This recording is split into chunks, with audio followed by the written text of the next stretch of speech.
ନୟାଗଡ଼ ଜିଲ୍ଲା ଗଣିଆ ହାଟପଡ଼ିଆ ପରିସରରେ ନାବାର୍ଡ ସହାୟତାରେ ନିର୍ମାଣ କରାଯାଇଥିବା ଗ୍ରାମୀଣ ହାଟ ଉଦ୍ଘାଟିତ ହୋଇଛି। ଏହି ଉଦ୍ଘାଟନ ଉତ୍ସବରେ ମୁଖ୍ୟ ଅତିଥି ଭାବେ ନାବାର୍ଡର ଜିଏମ୍ ସମୀର ରଞ୍ଜନ ସାମନ୍ତରା ଯୋଗ ଦେଇଥିବା ବେଳେ ସମ୍ମାନିତ ଅତିଥି ଭାବେ ନାବାର୍ଡର ଜିଲ୍ଲା ଉନ୍ନୟନ ପରିଚାଳିକା ତୃପ୍ତି ତାପସ, ସିଡିପିଓ ଉଷାରାଣୀ ସାହୁ, ସୁପରଭାଇଜର ପ୍ରଫୁଲ୍ଲ ମିଶ୍ର, ଗଣିଆ ସରପଞ୍ଚ ନିବେଦ ସେଠୀ, ଗଣିଆ ଉନ୍ନୟନ କମିଟି ସଭାପତି ଉଷା ପଟ୍ଟନାୟକ, ସମ୍ପାଦକ ଆନନ୍ଦ ଚନ୍ଦ୍ର ବେହେରା ପ୍ରମୁଖ ଉପସ୍ଥିତ। ମୁଖ୍ୟ ଅତିଥି ଆନୁଷ୍ଠାନିକ ଭାବେ ଏହି ନାଟକୁ ଉଦ୍ଘାଟନ କରି ଅତିଥିମାନଙ୍କୁ ପୁଷ୍ପଗୁଚ୍ଛ ଏବଂ ଉତ୍ତରୀୟ ଦେଇ ସମ୍ବର୍ଦ୍ଧିତ କରାଯାଏ। ଗଣିଆ ଉନ୍ନୟନ କମିଟି ପରିଚାଳନା ତଥା ନାବାର୍ଡ ସହାୟତାରେ ଗଣିଆ ହାଟପଡ଼ିଆଠାରେ ଗ୍ରାମୀଣ ହାଟ ନିର୍ମାଣ କରାଯାଇଛି ଏବଂ ବ୍ୟବସାୟୀମାନଙ୍କ ପାଇଁ 48ଟି ପିଣ୍ଡି ନିର୍ମାଣ କରିବା ସହିତ ଗୋଦାମ ଗୃହ ଏବଂ ଶୌଚାଳୟ ମଧ୍ୟ ନିର୍ମାଣ କରାଯାଇଛି। ମୁଖ୍ୟ ଅତିଥି ଗଣିଆ ହାଟର ବ୍ୟବସାୟୀମାନଙ୍କ ସହିତ ଆଲୋଚନା କରିଥିବା ବେଳେ ସେମାନେ ଏକ ଶୀତଳ ଭଣ୍ଡାର ନିର୍ମାଣ କରିବାକୁ ଅନୁରୋଧ କରିଥିଲେ।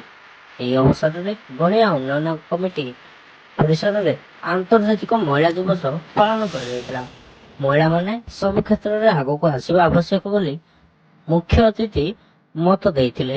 ରାଜ୍ୟର ଲକ୍ଷ ଲକ୍ଷ ସ୍ୱୟଂ ସହାୟକ ଗୋଷ୍ଠୀ ଆଗକୁ ଆସି ନିଜର ପରିବାର ପ୍ରତିପୋଷଣ କରୁଛନ୍ତି। ମହିଳାମାନଙ୍କ ଦ୍ୱାରା ମାଣ୍ଡିଆରେ ତିଆରି ଅନେକ ଖାଦ୍ୟ ସାମଗ୍ରୀକୁ ଅତିଥିମାନେ ପରିଦର୍ଶନ କରିଥିବା ବେଳେ ତାର ସ୍ୱାଦ ଅତ୍ୟନ୍ତ ଉଚ୍ଚ କୋଟିର ବୋଲି ମହିଳାମାନଙ୍କୁ ପ୍ରଶଂସା କରିଥିଲେ। ନୟାଗଡ଼ ଜିଲ୍ଲା ଶ୍ରେଷ୍ଠ ଉଦ୍ୟୋଗୀ ଭାବେ ପରିଦର୍ଶିତା ଲାଭ କରିଥିବା ରଣପୁର ଲକ୍ଷ୍ମୀପ୍ରିୟା ଦଳବେହେରା, ସୁଷମା ପାତ୍ର, ହସପଲ୍ଲା ଜୟ ଜଗନ୍ନାଥ ସ୍ୱୟଂ ସହାୟକ ଗୋଷ୍ଠୀର ନିରୁପମା ମେହେର, ଉମାସିନୀ ମେହେର, ବେଲୁପାଟଣାର ଉଷାରାଣୀ ପଣ୍ଡା, କାଦୁଅର ମମତା ମହାନ୍ତି, ହିଞ୍ଜିପଟାର ରଞ୍ଜନତା ପଣ୍ଡା, ଗଣିଆର ଗାରିମା ଗ୍ରାମ୍ୟ ଦୋକାନକୁ ସମ୍ବର୍ଦ୍ଧିତ କରାଯାଇଥିଲା। ଏହି କାର୍ଯ୍ୟକ୍ରମକୁ ସଭାପତି ଉଷା ପଟ୍ଟନାୟକ ପରିଚାଳନା କରିଥିଲେ। ପ୍ରାୟ 200ରୁ ଅଧିକ ମହିଳା ଏହି କାର୍ଯ୍ୟକ୍ରମରେ ଅଂଶଗ୍ରହଣ କରିଥିଲେ।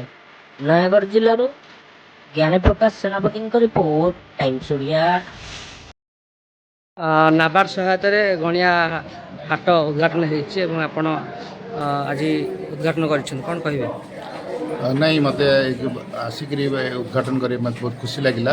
ଏଇଟା ଗୋଟେ ନାବାର୍ଡ ତରଫରୁ ଗୋଟେ ଅଭିନବ ପ୍ରୟାସ। ଆମେ ସବୁ ବିଭିନ୍ନ ଜାଗାରେ ପଞ୍ଚାୟତ, ଲୋକାଲ ପଞ୍ଚାୟତ ମାଧ୍ୟମରେ ଆମେ ସବୁ ରୁରାଲ ହାଟକୁ ଆମେ ସପୋର୍ଟ କରିଥାଉ। ଆଉ ଯେହେତୁ এই ହାଟଟି ଆମେ 15 ଲକ୍ଷ ପର୍ଯ୍ୟନ୍ତ ଆମେ ଦେଇଥିଲୁ, ସହାୟତା କରିଥିଲୁ ଏବଂ ତାକୁ ଗ୍ରାମ ପଞ୍ଚାୟତ ଏଠିକାର ପଞ୍ଚାୟତ ଯେଉଁ ବହୁତ ସୁନ୍ଦର ଭାବରେ କରିଛନ୍ତି। ଏଥିରେ ମୋତେ ଯେଉଁମାନେ ସବୁ ଆସୁଛନ୍ତି ଏଠିକି ସବୁ ହାଟମାନଙ୍କୁ ଜିନିଷ ବିକିବା ପାଇଁ ତାଙ୍କ ସାଙ୍ଗରେ କଥାବାର୍ତ୍ତା କରି ଜଣାପଡ଼ିଲା ଏଠି 3ଟି ଜିଲ୍ଲାରୁ ଲୋକ ସବୁ ଆସିକିରି ଏଠି ସବୁ କିଣାବିକା ଚାଲିଛି ଏବଂ ସମସ୍ତେ ଖୁସି। ଏବଂ ଯେମିତି ମଡ଼େଲ ହାଟ ଯେମିତି ଯେଉଁଥିରେ ପାଣିର ବ୍ୟବସ୍ଥା ରହିଥାଇପାରେ, ପରିମଳର ବ୍ୟବସ୍ଥା ରହିଥାଇପାରେ, ଆଉ ସ୍ୱଚ୍ଛ ପରିଚ୍ଛନ୍ନ ଅଛି। ତେଣୁ ବହୁତ ଗୁଡ଼ିଏ ପିଣ୍ଡି କରାହେଇଛି, ଯାହାଫଳରେ ଅଧିକରୁ ଅଧିକ ଲୋକ ଏଠି କିଣାବିକା କରିକି ସେମାନେ ଉପକୃତ।